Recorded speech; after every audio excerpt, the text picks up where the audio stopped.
Mais d'où vient ce coq au vin? Avant de le déguster, certains clients de restaurants aimeraient bien le savoir. C'est vrai que ça pourrait avoir une importance parce qu'il faut quand même savoir ce qu'on mange. À l'heure actuelle, je vois par exemple mes enfants font très attention à ce qu'ils mettent dans leur assiette, beaucoup plus que notre génération. C'était déjà une obligation pour le bœuf. Maintenant, les restaurateurs doivent aussi afficher l'origine du porc, des ovins et des volailles cuisinés dans leurs établissements. Une exigence qui s'applique aux viandes crues comme aux produits préparés.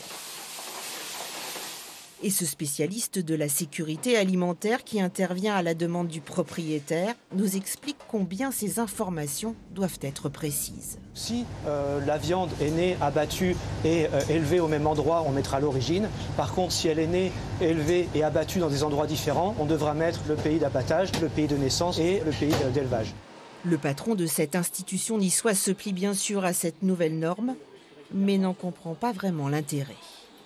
Pas un seul client en 25 ans me l'a demandé. C'est-à-dire c'est une obligation, on le fait, on la respecte puisqu'on est citoyen, bon citoyen, mais pas un seul client s'en préoccupe. C'est vrai que ça nous embête parce que les procédures et les règles administratives sont devenues d'une telle complexité aujourd'hui que c'est comme pour les agriculteurs. On charge la mule, à un moment donné elle s'écrase, elle s'écroule. Quand Mathieu Bloch rend visite à Vincent de Souza, c'est en ami et en client. La viande, ce sera pour quelle date?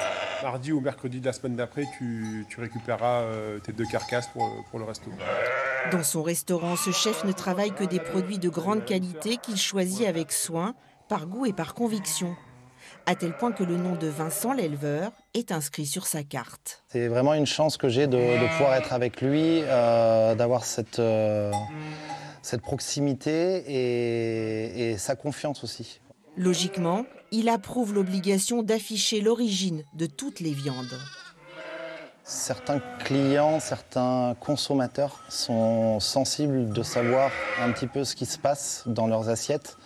Donc tout ce qu'on peut leur apporter à ces gens-là qui sont méfiants ou sceptiques ou tout simplement plus engagés que d'autres, je pense que c'est très bien. Voir son travail ainsi reconnu, Vincent apprécie. Ce qu'il espère de la nouvelle norme, c'est surtout qu'elle éclaire le client sur les façons de faire.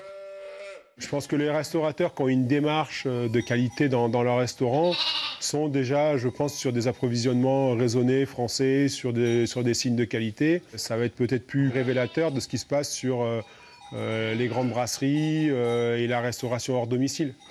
Aujourd'hui, en France, 50% de la volaille qui est consommée vient de l'étranger.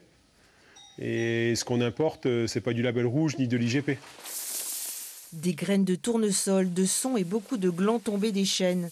Les porcs de Corentin-Foncel sont élevés en pleine nature à 800 mètres d'altitude. Parmi ses clients, il y a beaucoup de particuliers, mais aussi quelques restaurateurs. Lui aussi voit du positif dans l'affichage de l'origine des viandes. On aura enfin une reconnaissance. Et par rapport au client, le client va voir ce qu'il mange, où la viande elle est produite. Et du coup, ça va valoriser les éleveurs locaux. Enthousiasmés ou pas par l'affichage de l'origine de toutes les viandes dans les restaurants, la plupart des acteurs concernés en espèrent quand même une sorte de prime au travail bien fait.